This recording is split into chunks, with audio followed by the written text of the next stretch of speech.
Hello, I'm Nobby Clark. Welcome to my workshop. The subject of my video today is making a double-ended lathe tool. It's a tool that I've actually wanted to make for quite some time, basically to use as a chamfering tool. I've been using this chamfering tool for quite a long time now. It's again a double-ended tool, and it's a high-speed steel blank which I've ground to 45 degrees, 90 degrees inclusive angle. I've got one of these for the Myford Lathe and also one for the mini lathe. I mean, it's worked perfectly well.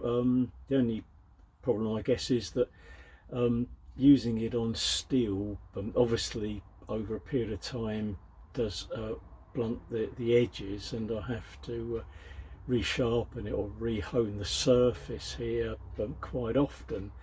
So what I wanted to do was to make a similar tool to this, but using carbide inserts. This is not especially my own idea anyway. I saw a very recent video from another YouTube channel, Steve Jordan, where he'd made one of these tools and gave all the details on the making of it and the particular carbide tips that he used. When I've known of Steve Jordan's channel for a very long time now, I've been watching his videos actually for many years. He's a very good machinist, obviously with a background in that area, and he's made some really excellent tools, modifications to tools and machines for his workshop. And I have actually made quite a lot of the items he's shown in the past. I mean, his channel's been going for quite a number of years now, a lot longer than mine. My channel isn't even a year old yet. So I've taken this inspiration now from Steve to make one of these. So thank you very much, Steve, and I hope you get to see my video as well, and I hope that you think I've made a nice job of this. The tips I used are the ones that Steve recommended. They're TCMT 16T308 tips. I ordered these from China when they took about 7-10 days to arrive, and I also bought 6 of the little torque screws. These are 1/4 inch torque screws that use a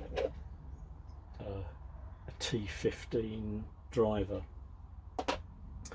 I know it's quite a long video, and I do show almost every stage of actually making this. The only stage I've got left really on this is to cold blue the tool itself, just to make it look a bit more professional. I mean, I use cold bluing. Steve uses the method of heating up the metal and then dropping it into oil, which gives you a nice blackened surface. I don't like using that method myself. I prefer using the cold blue system of chemical. I know the chemicals are quite dangerous, but I think heating one of these up in my hands would be dangerous anyway. I have tested this. I faced the end of this piece of aluminium, and I've tried the chamfering tool in both directions, sort of mounting that in a tool holder, and then it's got a little shim in there, mounting it in a tool holder and using it this way and that way. It gives a really lovely chamfer. In fact, I find sometimes that this one sometimes tends to chatter a bit. No evidence on this at all. This does the job extremely well. So again, many thanks to Steve Jordan. If you're not familiar with his channel, you know, do give him a look. It's you'll learn a lot of inspiration from his channel on things to make. He does some pretty good tool reviews as well on his channel. Anyway, we're going to get on with the rest of the video now and actually making this, but beforehand I'd like to give also a shout out to another YouTube channel, Paul of the Knackler's Workshop. I've been watching his channel for quite some time now, and we've had quite a bit of nice to and fro conversation through the comments section. Paul has just had a hip operation, and he's actually recovering from that at the moment, so best wishes to you, Paul, and I hope your recovery comes very, very quickly and you'll be back in the workshop very soon. Anyway, without further ado, let's get on with the video.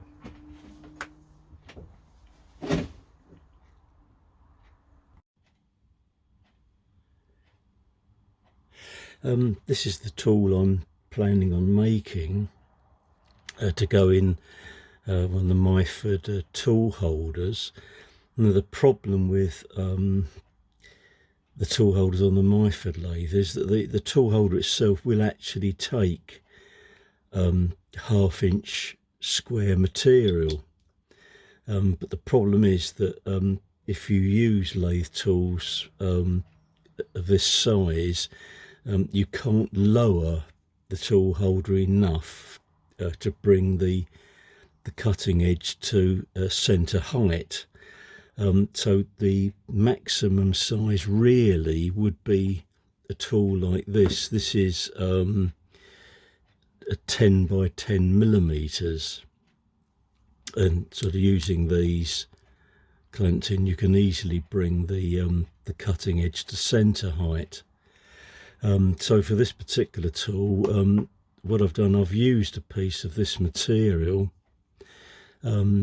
cut it to length, and I'm keeping the same width, 1/2 inch, but I've reduced the size here to, well, it works out to roughly 25/64, which is just a fraction under 10 millimeters. So with that in here, I'll have no problem bringing the tools to centre height, and it will be the same carbide tip at each end.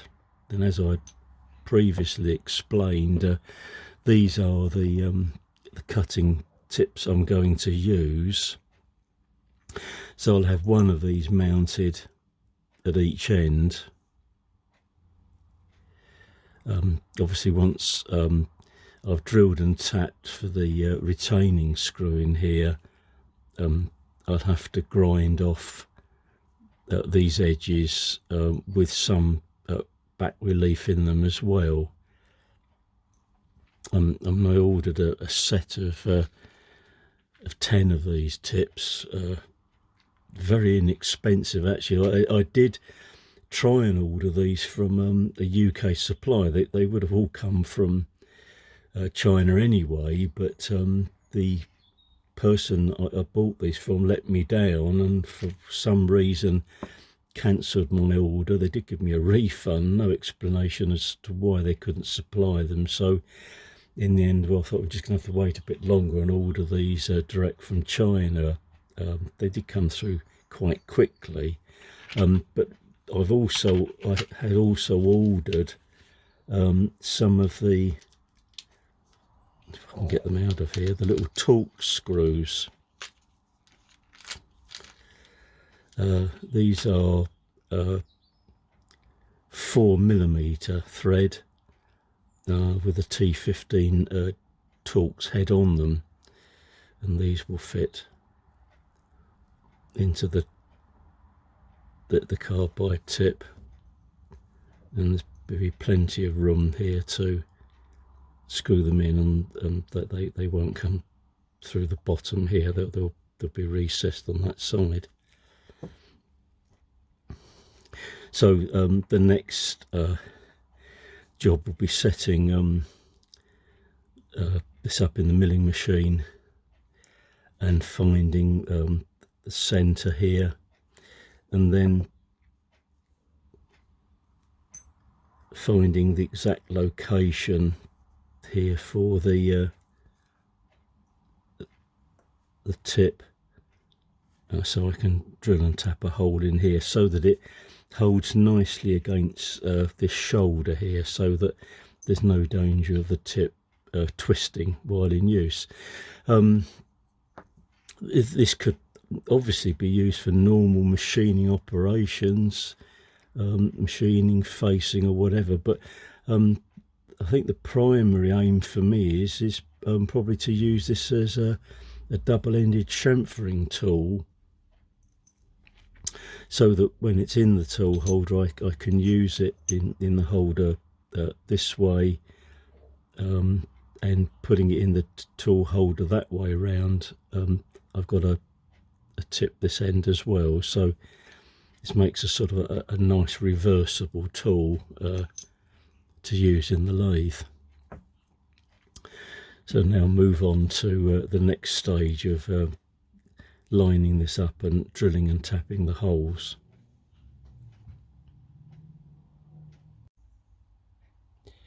The next thing to do is to find the centre of the workpiece here. Obviously I'd like to apologise that I didn't show the machining of this piece of metal. When I started machining it down, I guess sort of concentrating on what I was doing, but I wasn't sure whether I would make this the subject of a video anyway. But it was a sort of quite a long job machining this down to size and cutting the little pockets out at each end. The important thing with the pockets is that the depth here is exactly the same on both sides, so that when the tool is, that the carbide tip is set into here, once you set the centre height for one end, it would be exactly the same at the other end as well. And I've very, very carefully machined this down to size so that you see that's sort of very level here. I kept measuring it as I was cutting it with a micrometer, and I've got it within a fraction of a thousandth, so I've made these as accurate as I possibly could. Anyway, let's get on with setting up the DRO and the sensor here. Just bring that down so that it's sort of level in that plane. Draw that across a bit, and we'll draw this in. This tool is really amazing, having a visual and an audible signal that you've touched off.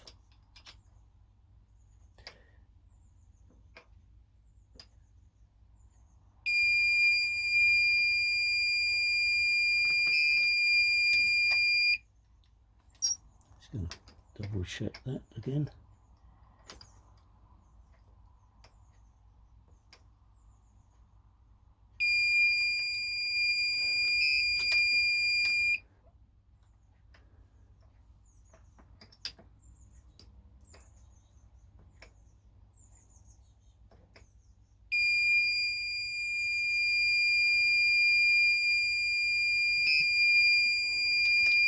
That's it. Now we'll just raise that up and bring it across the other side.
set the half function and bring that back to 0.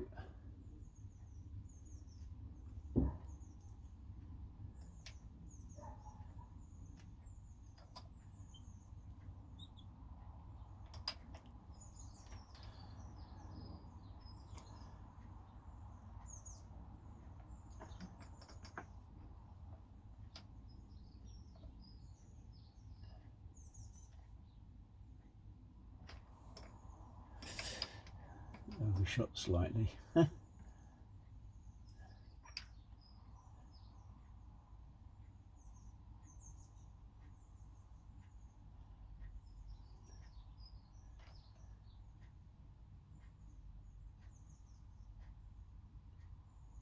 That's it. So that is now in exact centre position, and I can lock that, the Y movement. Excellent.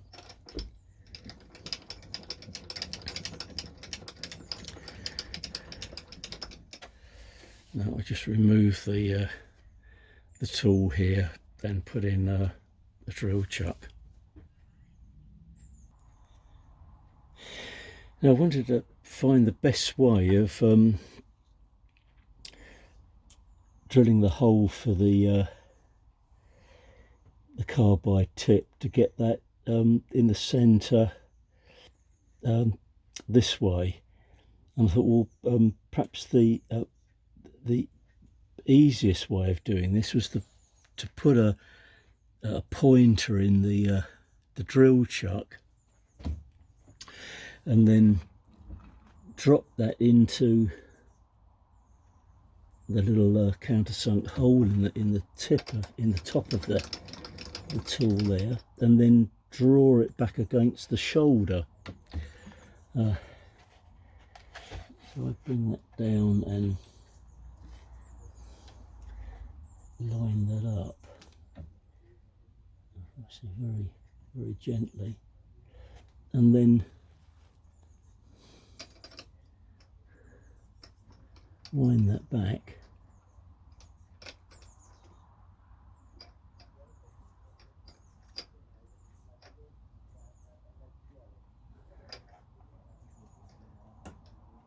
To get that in a nice tight position against the shoulder.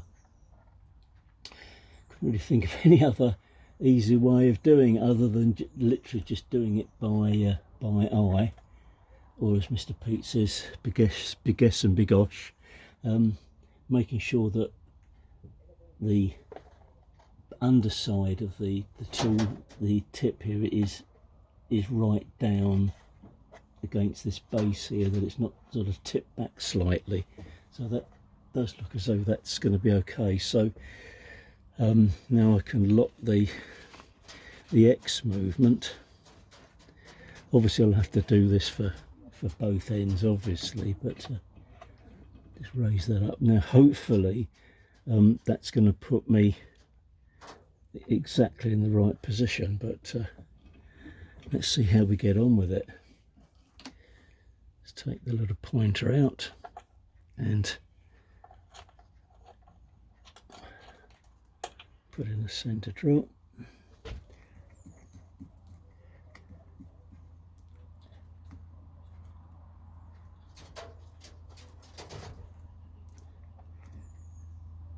Sorry, with my hand in the way of the camera. Anyways, lock that in.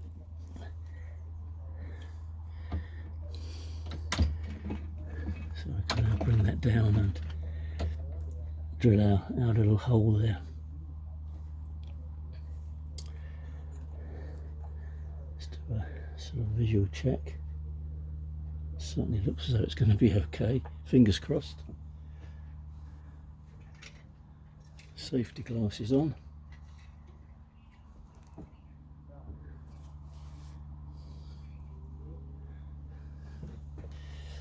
There we go.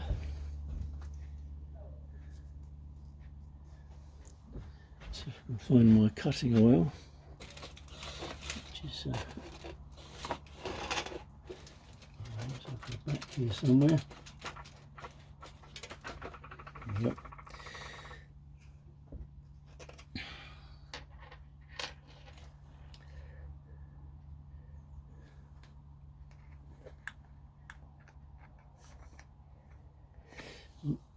None in that one.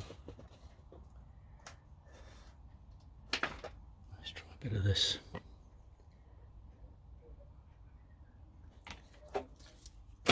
Okay.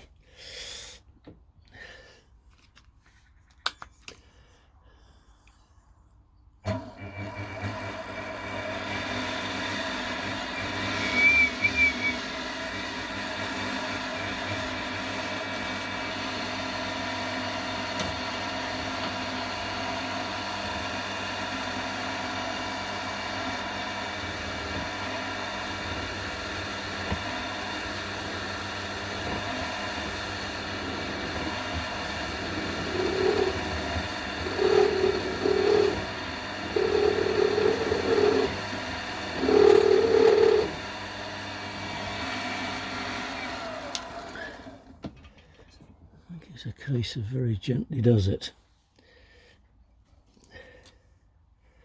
Take that out, and we're drilling this for a 4mm tap, so we've got a 3.3 drill.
So far so good.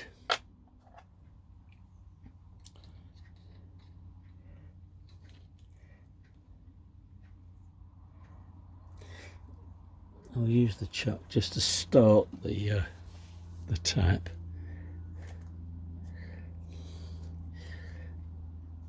And we'll use a bit of my nice cutting compound on that.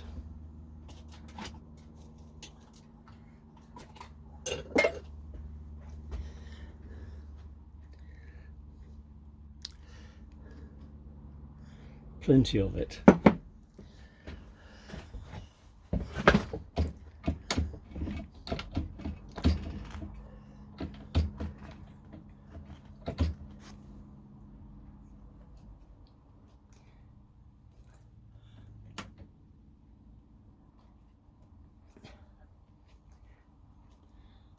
Sorry that my hand is probably obscuring everything here, but I'm sure you get the idea.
Okay, so before I drill and tap the other end, I'm going to take this out of the vise, give it a bit of a clean up and deburr it, and try the tip in it and see if I've actually done a good job or not. So join me over at the bench now.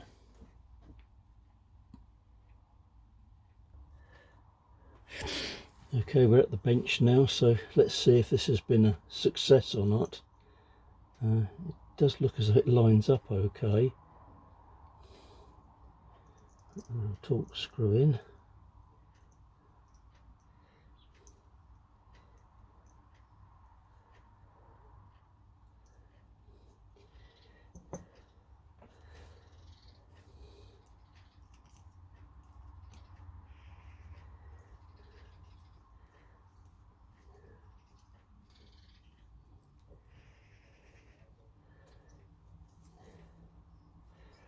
This should screw should, being sort of semi countersunk, should centre itself up nice. And there it looks fine. There's no gap that I can see down there at all. So I think that's been a success. I'm quite pleased. So all I've got to do now is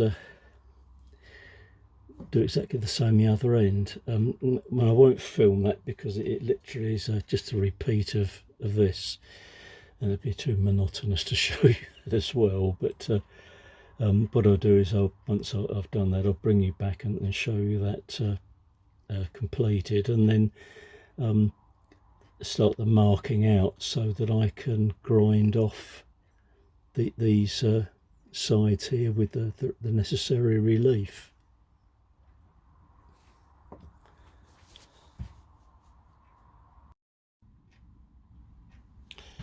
Well, that seemed to work out okay.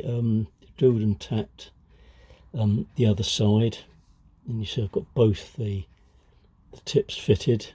There's no discernible gap down here, so they're holding nice and firmly against the little shoulder there. Just as an experiment, I measured across here and the same on that side with a micrometer, and as best as I can measure it, I'm within about 1.5 thousandths between the two, which in the great scheme of things I think that's going to be perfectly okay actually. I don't think that 1.5 thousandths will make any real big difference. So the next stage will be grinding off these sides here with the necessary relief. I'm just going to check what sort of relief is required. I'm going to try and match it to the angle on the tips themselves. I mean, I think it was something like about 5 degrees, but I will check that to try and get exactly right. I guess one option is to grind it with the tips in place, to use the tips as a guide, but I'm not really sure I want to do that. I think the safest thing to do will be to use a scriber and then scribe into each of these surfaces, take the tips off and then grind them down. I mean, if I end up grinding the tiniest fraction beyond the line, that's not going to make any difference at all. And obviously these tips are, reasonably fragile. I mean, even if you drop one on the stone floor or whatever, there's a danger of chipping them, and disregarding the fact that they weren't very expensive, I mean, I don't want to damage any. Each of these tips is good as well because it has 3 cutting edges, and obviously 3 faces here as well, so you get a lot of use out of tips like this, being able to revolve them around, slightly different to this tip, which you only really have 2 sides that you can actually use.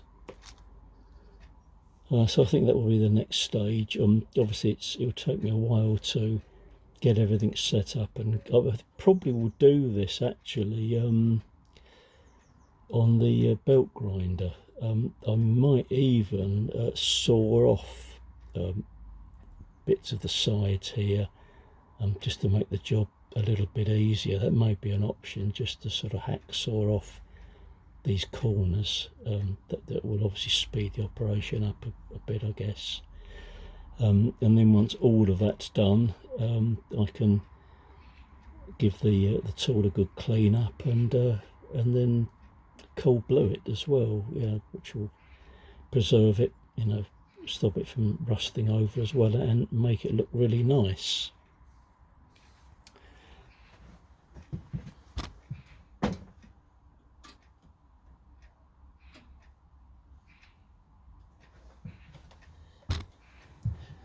Just to show you something, also I've made cutting tools before. I think I did show these before. I bought a couple of these tools complete to use the small button type cutters on them. So I really like them. These, particularly with aluminium and with steel, give you a very, very nice finish. And I decided I wanted more of them, so actually this is one of the ones I made. Not really a sort of a difficult job to do, but it turned out really well, and it's a tool that I use a great deal.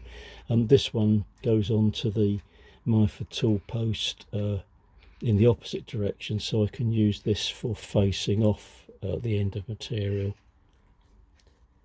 And this was cold blued as well, just as a point of interest. Anyway, I'll bring you back when I'm ready to start grinding away these sides here.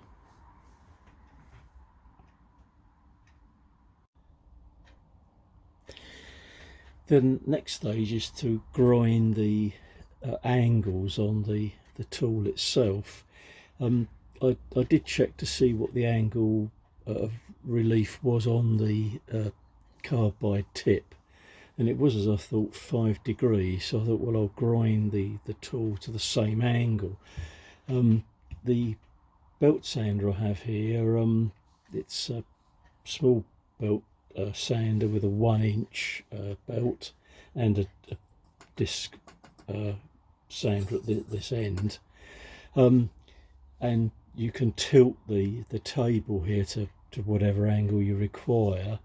I've got a really nice set of angle setup blocks, and I took the 5 degree block and just put that on the table here, and then use a set square to set the angle. I've got it quite precise, but it doesn't have to be that precise at all. It's a sort of case of near enough would be good enough. In fact, if anything, slightly over 5 degrees wouldn't hurt at all, but getting it to the right angle, I guess, is a nice thing to achieve. So that is now set and locked into position. I have already ground one end, basically to make sure everything works okay, and also it's a bit of a rehearsal in doing the grinding here. As I mentioned, what I thought I might do is saw off some of the material on each side, but in the end I thought, well, it's probably just as easy to file some of it down, so that I haven't got to do all the work on the sanding belt itself, because obviously this is going to transmit a lot of heat. I mounted the the work in a little machinist vise.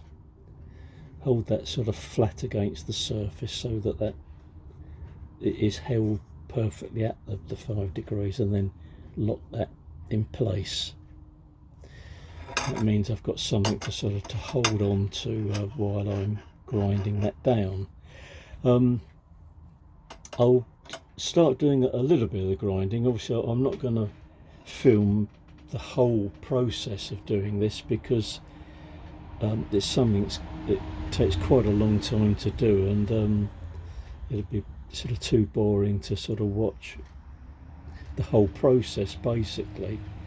But I'll get this set up, and we'll make a start on it.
Right, I'm sure you get the idea of what I'm doing here. I won't film all of this, because it's going to take quite a long time to grind this down to size, and of course it's also very, very noisy.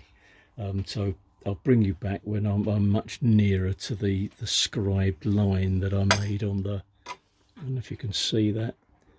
I made a couple of scribed lines on the tool here. So when I get sort of nearer to it, I'll bring you back.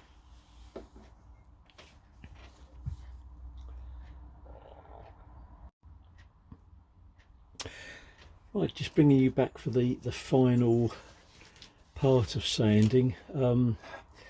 I've already completed one side, if you can see that, so you get quite a decent finish on it. In a way, good job that I didn't film the whole process, because while I was machining this side down, the sanding belt snapped.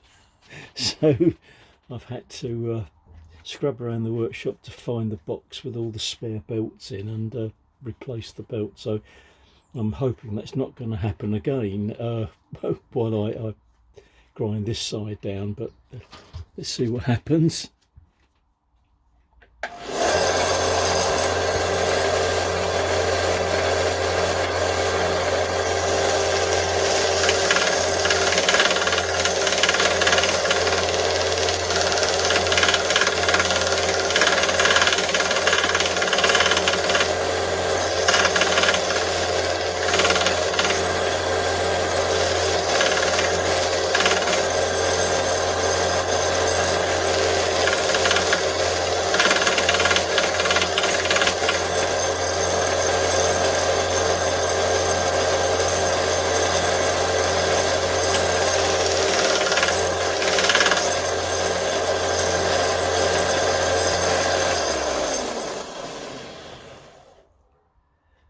Well, that seems to have been reasonably successful, and the second belt didn't break. Luckily I've got a few of these.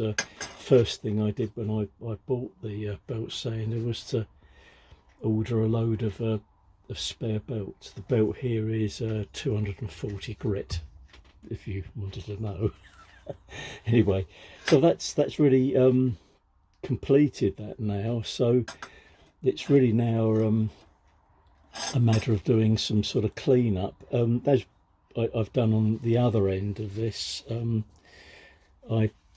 obviously you end up with a very, very sharp point here. I did round off the point, but rather than risk, I did that actually on the belt, but rather than risk doing that, because I've had a problem in the past. If you're grinding something which is very, very sharp, it's very, very easy to catch the belt with it and break and tear the belt. So I think what I'll do on this side is I'll just file that round just to get that sort of sharp edge off, and then just go around and take any burrs off that, and then give it a bit of a clean up. So I'll bring you back again when I sort of cleared all of this out of the way, and we'll have a look at the final job then, or almost the final job, because the last stage I want to do is to cold blue this as well. But I've shown in a previous video doing some cold bluing, so I don't think it's necessary to show me doing that unless I change my mind. But anyway, I'll bring you back shortly.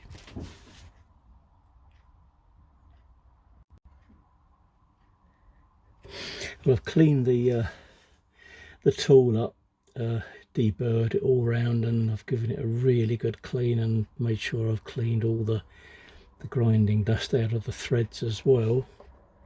So it's really only a matter of fitting the little carbide tips.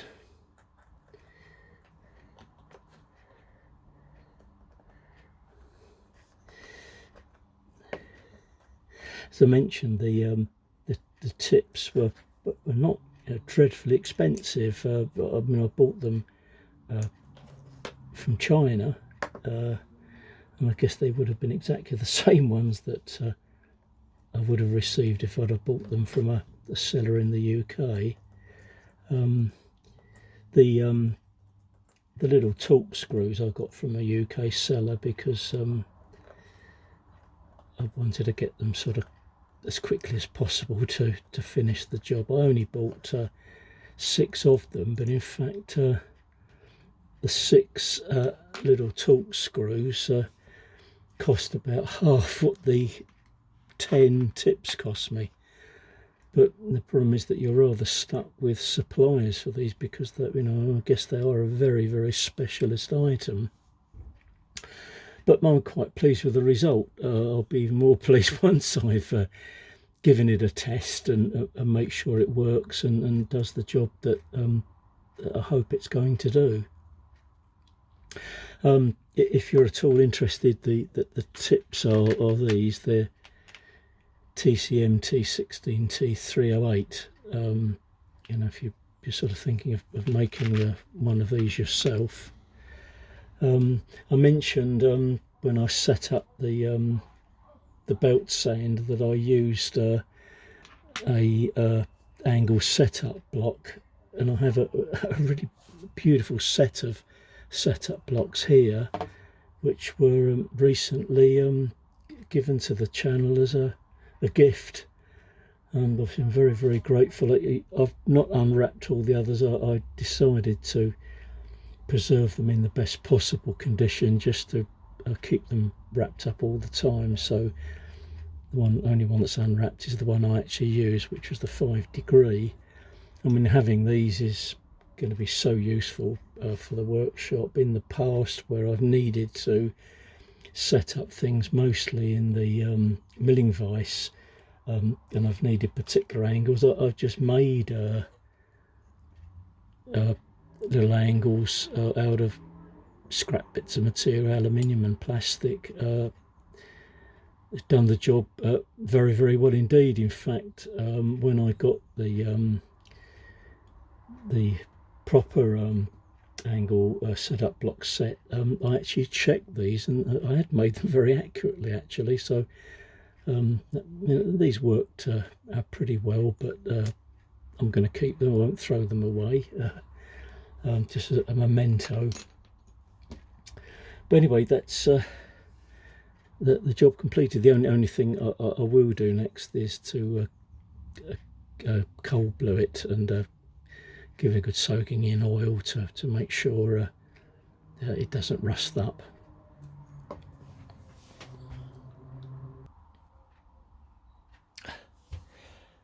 Well, there we are. Thank you again for joining me in the workshop for this little series on making this lathe tool. And I hope it was interesting, seeing various stages of actually making this. So again, many thanks for joining me in the workshop today, and thank you again to all the subscribers to the channel and all the nice comments I'm receiving on the various things I'm doing in the workshop. Very nice to have these comments. Hope to have another video for you very soon, so bye bye for now.